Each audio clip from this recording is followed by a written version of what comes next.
and welcome again to Boston Basketball Talk Pro. I've changed my position a little bit here because I've got some stuff on the board that I want to show you. Today we're going to take a look at one series, the Boston Lakers series in 2010.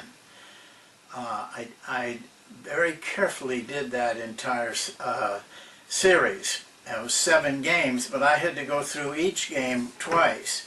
Once for Boston and once for the Lakers. So I saw that series 14 times. So I got to know them pretty well. But if you recall, that was a very close series. It went to the 7th game, and even in the 7th game was not decided until very close to the end. This was a game that every possession was important, and every aspect of the game, from substituting to injuries to everything, very close, and I'm going to show you that. Now, one of the areas that I cover in here is a phrase I use a lot, and of course I wrote a book about it. It's called the third element. It plays a role in this particular series. And incidentally, Volume 3 is now being prepared to go on Amazon, and so it should be available next week. And I'd like to explain that so that everybody is clear. Volume 1 is the theory behind the third element. Volume 2 is kind of the bridge between the theory and the application. It is more philosophical and more explanation than the other two. Volume 3, though, is the biggest volume because that is the system. That's the offense, defense, diagrams, lesson plan, practice plans, and everything, and that is supposed to be ready sometime next week. But now let's take a look at this series. And there's some things I will have to explain at the time. I have, about 8 pages for each team. But that's a point I want to make too. That's detail. I don't want that to intimidate you.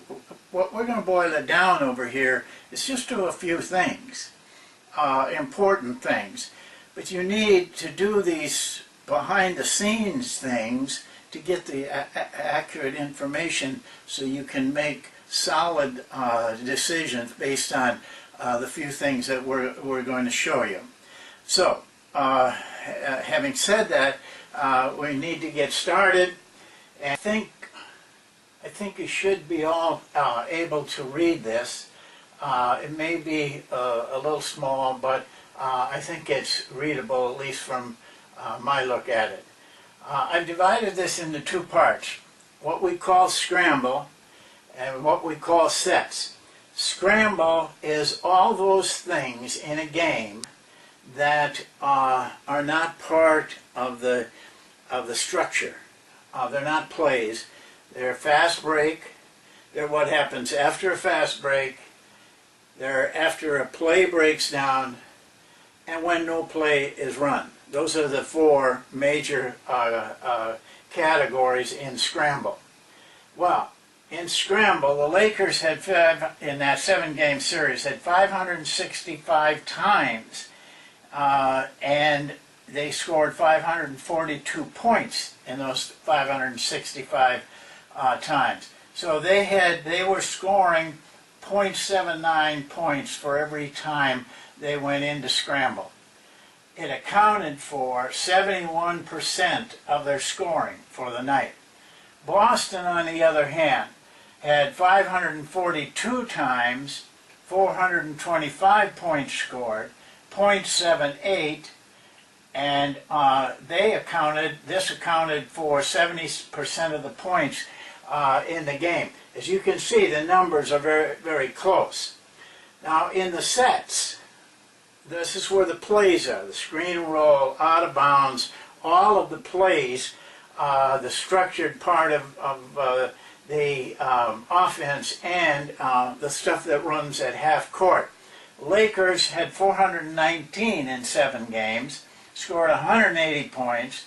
They only scored .43 points per time, and then accounted for only 29% of their scoring for the evening.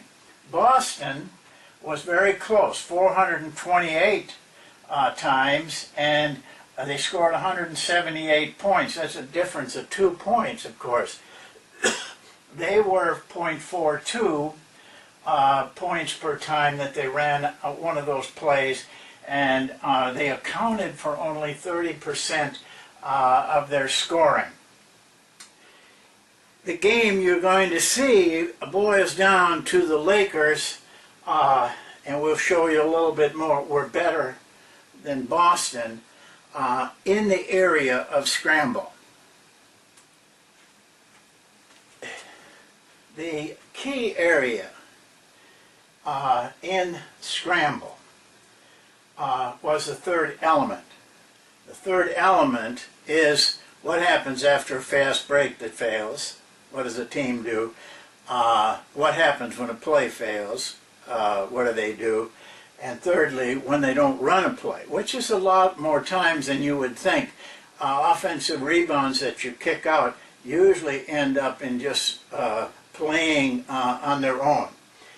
So in that key area of the game where they're scoring the major part of their points, the Lakers were in the third element, or one of those 3 areas, 414 times, and they scored 391 points, or .94 points for every time that they were in it. That accounted for 63% of the game points. Of that 71%, 63% of the total game points were scored in the third element. Boston had 358 times. We'll talk about that in a little bit. Only scored 359 points, but had a 1.0. They accounted for only 59% of the points. And here is where the Lakers carried the game, even though it was very, very close throughout the whole game. But this difference of over 30 points in a 7-game series, that close, made the difference. And we're going to take another look at this, breaking down the third element to the 3 major areas in the third element. I call it flow. You can call it transition. You can call it anything. But it's what happens after the fast break.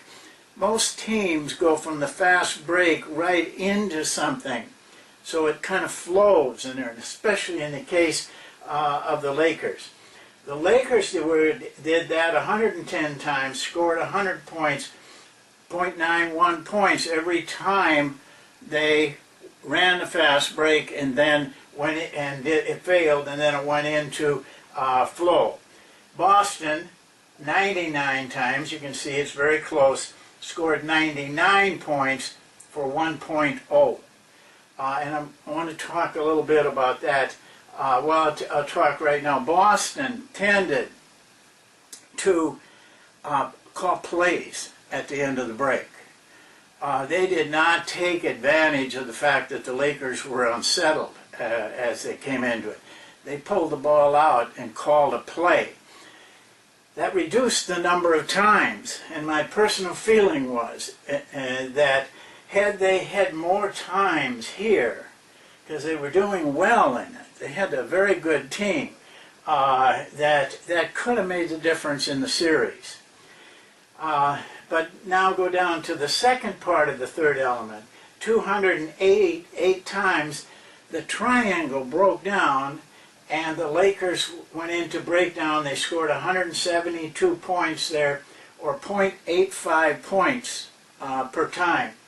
Boston, it happened 180 times, and they scored 176 points for .98. You see, the points are very, very close so far. But the next one down, no play. The Lakers had 101, scored 119 points for 1.18. That's really effective scoring. Boston had only 79 times and only scored 80 points, 1.0. That's the difference in the game, in the series, in my opinion. I thought that Boston did a very good job of defending the triangle. But unfortunately, it may have been their weakness because they put so much emphasis on that structured play, but they could not control the Lakers in unstructured play. And it looked to me like the staff there had a sense of that and were almost encouraging it. They were better when they broke down, and they were better when they didn't run a play. They're used to cutting. They're used to that freedom of movement in the triangle. So it was not a big thing for them. And now I want to bring you, just as a kind of a trivial little thing, but something that I like to point out to coaches, screen and roll, which is such a trademark of the NBA. In that series, Boston had 77 screen and rolls and only scored 24 points, 0.31 points per time, and only 4% of the total scoring was off a screen and roll. Let me explain something. What I call a screen and roll is a regular play. If it's in, say, the second or third option of a play, I don't call that, I don't put it in that area. They run a play first. For example, floppy. This is always a tough call.